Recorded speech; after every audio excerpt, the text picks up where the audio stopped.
Hola chicos, espero que estén súper bien el día de hoy. Ahora sí, vamos a empezar con lo que realmente nos interesa, ¿de acuerdo? Vamos a hablar de la topografía iridiana. Ok, ya vimos todo este concepto de dónde viene la iridología, para qué me sirve y así, pero ahora vamos a empezar a abarcar el concepto de cómo lo tengo que hacer, ¿de acuerdo?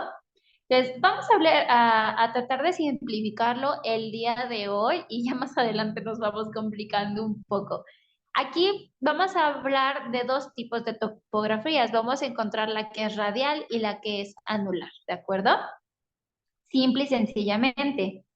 ¿Qué son o para qué son esta topografía? Son mapas, ¿de acuerdo? En sectores en los que vamos a localizar diferentes órganos y sistemas de nuestro organismo. Simple y sencillamente, recordemos que conforme a la observación a través de los años, todos los precursores de esta técnica diagnóstica empezaron a ver que, bueno, si tenía una lesión en el pie, Juanito, Perengano, Jacinto, Nepomuceno, tenía un signo o un cambio significativo en el iris, por decirlo, del lado derecho, en tal segmento, ¿no? Entonces ok, entonces lesiones de miembro inferior van a ser de tales áreas, ¿no? Entonces, ya, y ahora sí que ya hicieron la parte más importante o más difícil por nosotros, ¿ok?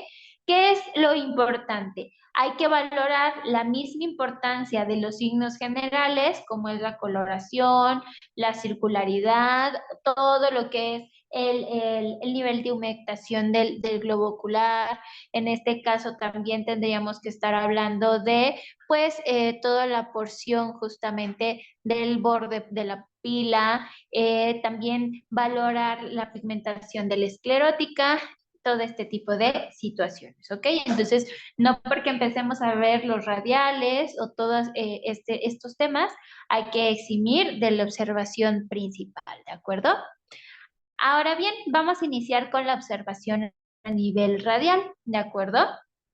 Primero vamos a tener que de referencia tenemos el centro de nuestra pupila, ¿de acuerdo? Imaginemos que si mi pupila está ovoide, ¿de acuerdo? Hacia cualquiera de las direcciones, bueno, yo lo que voy a requerir es marcar tanto el eje vertical como el eje longitudinal para marcar su relativo centro.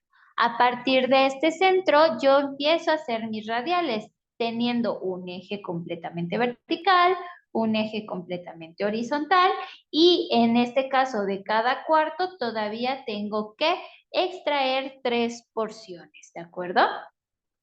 Muy bien. Entonces, aquí justamente vamos a imaginar como si nuestro iris fuese la expresión de un reloj, ¿de acuerdo? Sabemos que las manecillas del reloj van a ir o a favor justamente hacia la dirección derecha, ¿ok?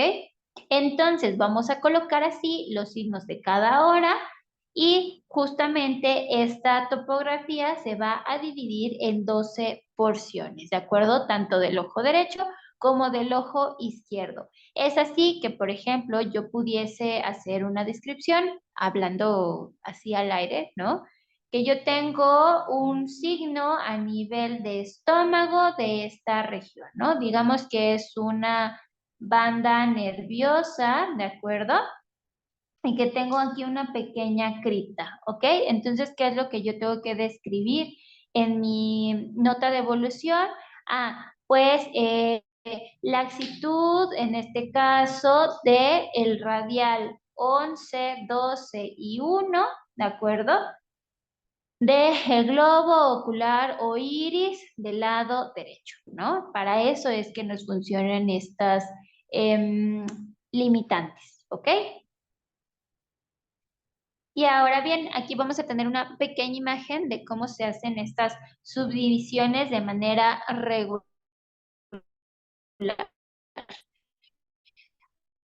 Aquí lo idóneo es grama a la mano para que al momento que están haciendo la observación de su paciente simplemente vayan marcando todos los signos o todo aquello que les parezca relevante al momento del diagnóstico.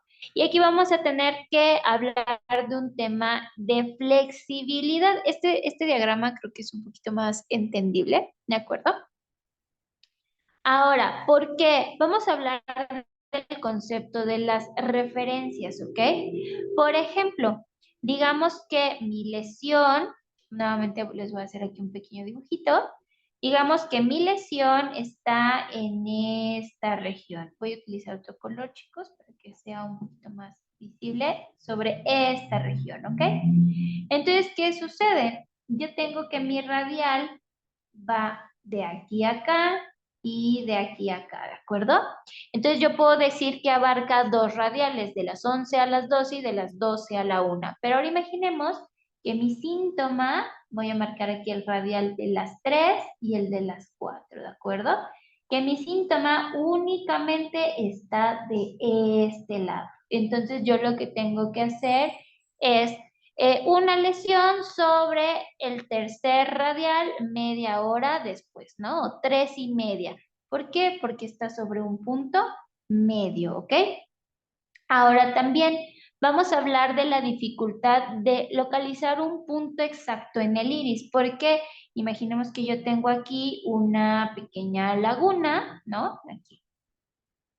Entonces, ¿qué sucede con esta laguna? Bueno, yo puedo decir, ok, está entre el radial de la 1 a las 2 y de las 2 a las 3, pero también qué áreas me está marcando, ¿no? Sobre, en este caso, los bordes anulares, también tengo que describir que abarca desde la porción del primero, segundo, tercer, cuarto porción anular y aparte de eso, también tengo que describir si su eje es radial o si está desviado del eje radial, ¿ok? Entonces, a eso se refiere que no es tan fácil describir con exactitud el signo o síntoma que voy a observar en mi paciente. La colocación, en este caso, la expresión del iris es en porción de espejo, siendo que, por ejemplo, el iris del lado derecho va a tener la expresión de la región del vaso en la porción o en el radial de las 8, mientras que en este caso del borde izquierdo se va, o del ojo izquierdo se va a encontrar en el área del radial de las 4. ¿De acuerdo? A eso se refiere de que es espejo. Ahora, vamos a hablar justamente de quién estipuló esto. Esto de los radiales lo vamos a encontrar como autoría de las directrices de Ignaz von Pexeli, ¿de acuerdo?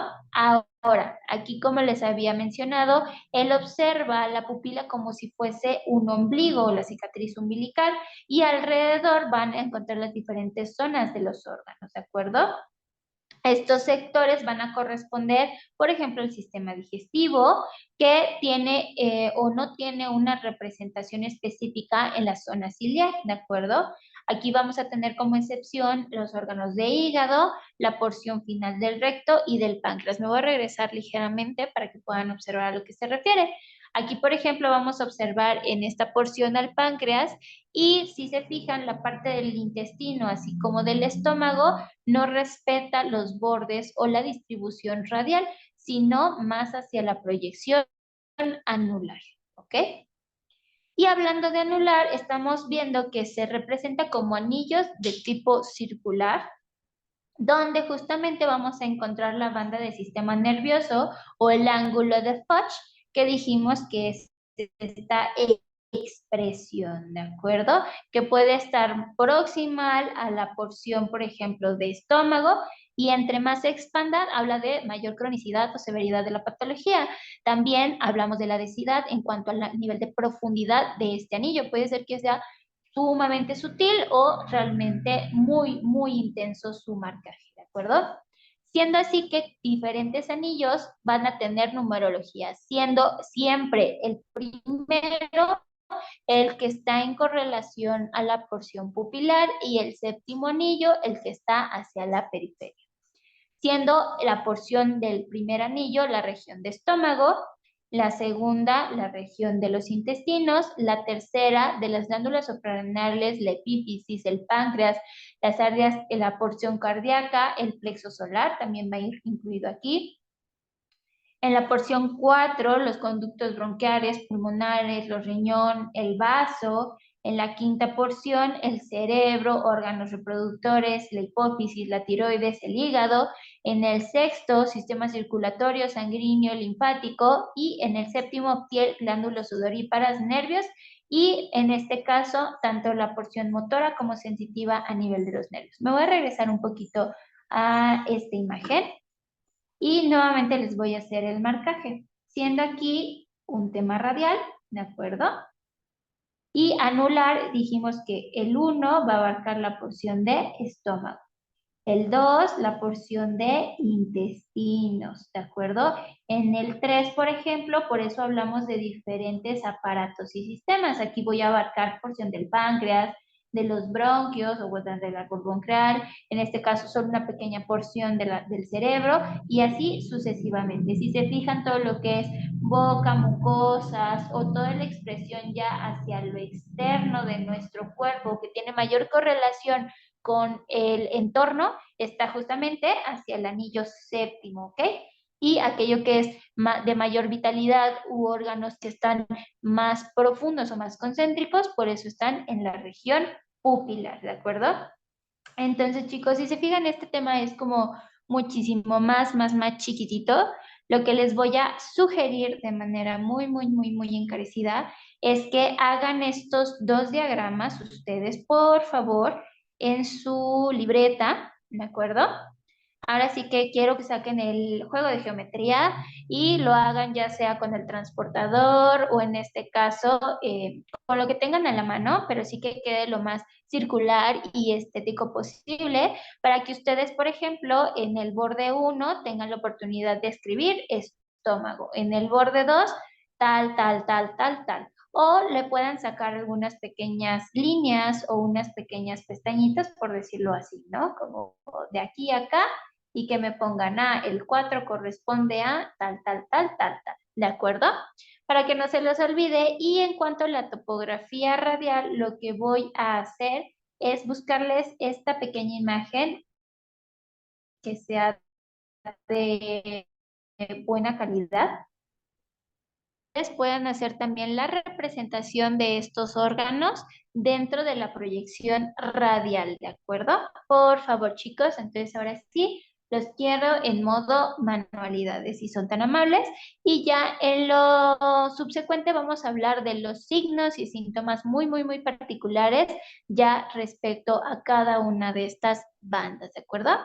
Pues bueno, chicos, esto sería todo por el día de hoy. Si se fijan, es bastante información, es un tema bastante rápido y es más que nada un tema de aprendérselo o írselo aprendiendo de memoria conforme a la práctica cada una de estas áreas, ¿ok? Pues bueno, espero que estén muy bien, chicos. Hasta la próxima. Bye.